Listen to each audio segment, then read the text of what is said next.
Hello and welcome to Think Watercolour. Today I want to show you a preparatory full-size sketch for a series I've been working on of people who work with their hands.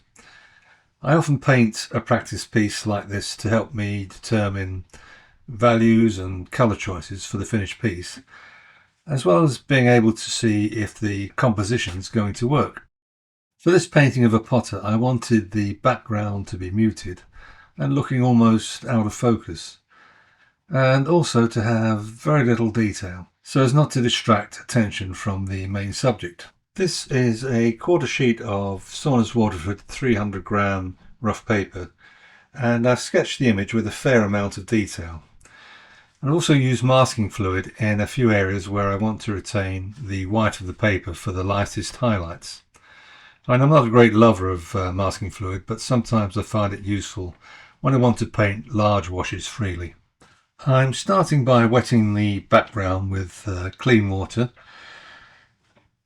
then with a watery mix of cobalt blue and a tiny amount of cadmium red, I'm painting a very loose wash across the whole of the painting. This is going to dry much lighter, so I'll be able to add darker colours, and while it's still wet, just putting in some stronger patches here and there. And I'm going to let this initial wash dry fully before I continue with the painting. Okay, the initial wash is all dry now, and because I've decided to use a very limited palette, I've strengthened and darkened the background mix for the potter's waistcoat and the cloth covering her legs. For the pots on the shelf in the background and the pot she's working on the wheel, I've added some more cadmium red to the mix to make it a more clay reddish colour. For the flesh tones, I'm using a mixture of cadmium red and cadmium yellow for the initial wash, and then just adding a few darker patches with a little bit more red and perhaps a touch of cobalt blue, just to make the flesh a little bit purple in the shadow areas. And I'll come back later once the initial wash on the flesh areas is dry and add more detail and darken some of the areas.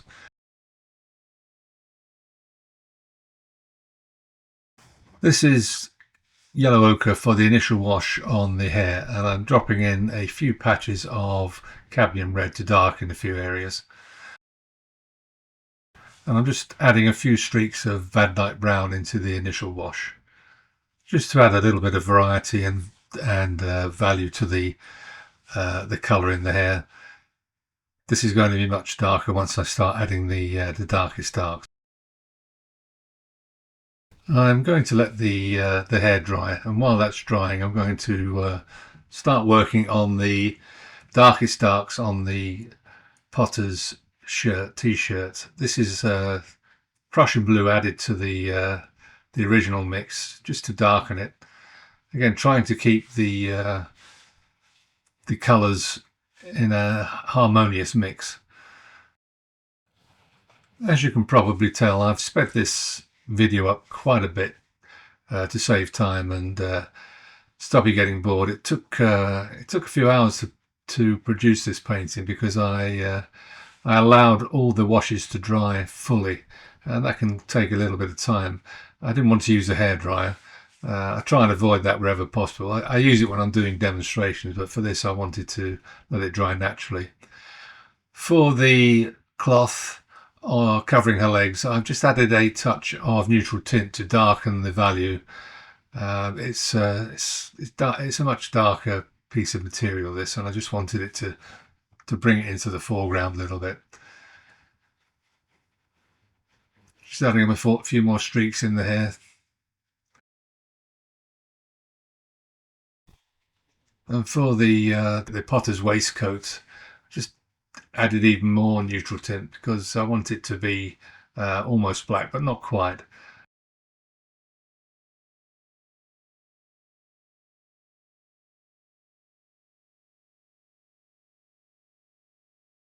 And on that right hand shoulder, it's actually her left shoulder, I'm just lifting out some of the colour with some clean water on a damp brush, just to lighten that area a little bit. And as you can see, I'm using a variety of mixes of the same colours. Basically it's cobalt blue and cadmium red to create a variety of bluish greys for the clothing. It just creates a little bit of harmony in the painting.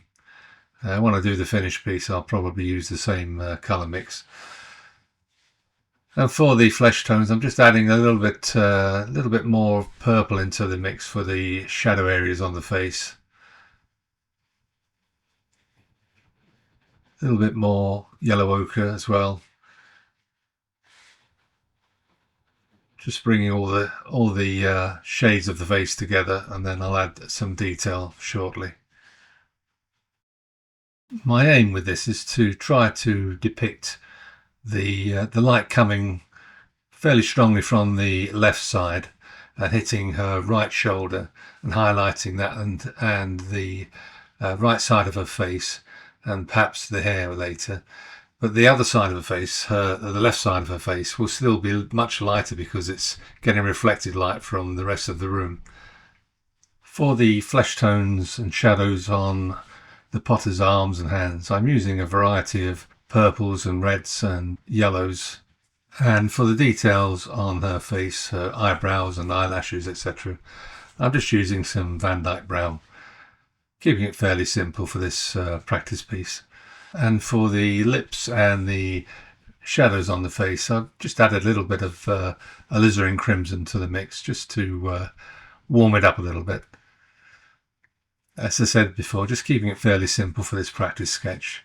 And the ears are always a little bit redder.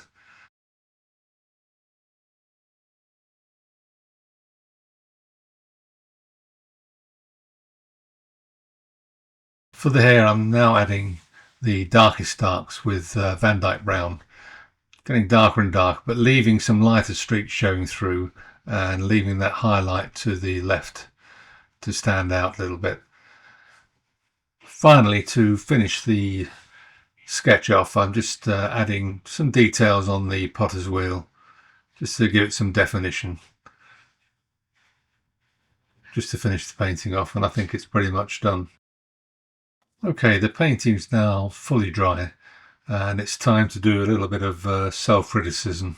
Overall, I'm pretty pleased with the outcome of this practice sketch.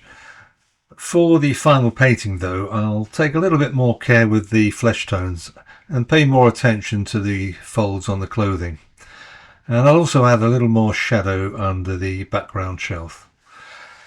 I hope you found this video interesting and hopefully helpful. If you did, do give it a like, as it helps with YouTube distribution. Do subscribe if you're not a subscriber, and hit the notification bell for any future videos. And once more, thanks for watching.